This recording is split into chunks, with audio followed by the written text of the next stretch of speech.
জানাই আন্তরিক প্রীতি ও শুভেচ্ছা। গোবদা থেকে আপনাদের সেই জনপ্রিয় সাউন্ড জয় মা দুর্গা সাউন্ড যখন ছোটা ভীম গানটা দিয়ে শুরু করতে চলেছে, তখন তো আপনাদেরকে বক্সের সামনে থেকে সরে দাঁড়াতেই হবে, কারণ জয় মা দুর্গা সাউন্ডের সেই ভয়ানক প্রেসার আপনাদের শরীরের পক্ষে যেমন খুবই ক্ষতিকারক, আর জয় মা দুর্গা সাউন্ডের সাথে বাঙালিরাও খুবই বিপজ্জনক। জয় মা দুর্গা সাউন্ডের সাথে যে লড়তে আসে তাদের দু পায়ের নিচে ফাঁক হয়ে হাওড়া ব্রিজ হয়ে যায়।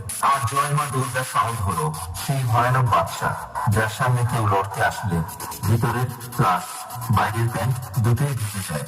তাই বলছি বন্ধুরা, জয় মা দুর্গা সাউন্ডের সামনে থেকে দূরে থাকুন আর অন্যজনদেরও দূরে রাখুন। আর বেশি ভাট না বকে চলুন এবার শুরু করি।